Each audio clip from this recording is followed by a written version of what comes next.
Epstein files ప్రపంచం మొత్తం మాట్లాడుతుంది. అమెరికాలో రిలీజ్ అయిన ఈ ఫైల్స్ గురించి ప్రపంచం మొత్తం మాట్లాడుతుంది. మన దేశం కూడా మాట్లాడాలి కాబట్టి మన దేశంలో ఉన్న అక్కడక్కడ కొంతమంది సన్నాయి నొక్కులు నొక్కుతుంటే ఏకంగా రాహుల్ గాంధీ లాంటి వాళ్ళు పార్లమెంటులో నిన్న విచ్చలవిడిగా ఈ ఎప్స్టీన్ ఫైల్స్ గురించి మాట్లాడిన తంతు ఏదైతే ఉందో దాంతో యావత్ భారతావని నిజంగా ఈరోజు సిగ్గుతో తలదించుకునేలాగా ఉంది.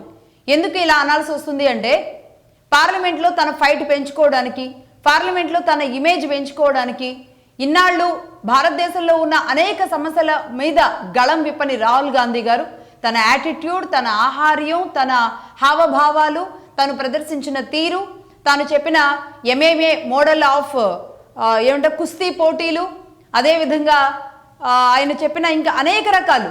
ఒకసారేమో నరవాణి పుస్తకం అని తీసుకొచ్చారు. ఆ నరవాణి పుస్తకానికి సంబంధించి కొన్ని రోజులు హడావుడి చేశారు. ఆ పుస్తకానికి సంబంధించి మళ్ళీ దాన్ని పక్కన పెట్టారు.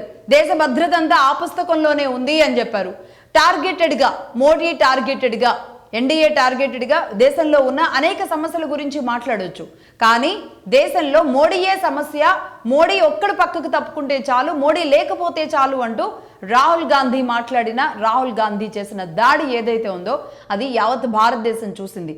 ఇది ఒక రకంగా ఈర్ష్య, అసూయలతో కూడిన ఫైట్ లాగా కనిపించింది తప్పితే దేశం కోసం మాట్లాడినట్టు ఎక్కడ కనిపించలేదు.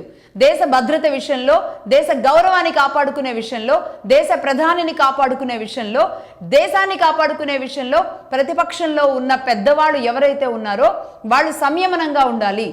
భారత మాతని ఈరోజు కాపాడుకోవాలి, భారత మాతని అమ్మేశారు అంటూ లాంటి తీవ్రమైన, ఘోరమైన మాటలు రాహుల్ గాంధీ ఏదైతే మాట్లాడారో నిజంగా అషేమ్డ్ ఫర్ దట్. సిగ్గుతో తలదించుకోవాల్సిన మాటలన్నీ కూడా రాహుల్ గాంధీ నిన్న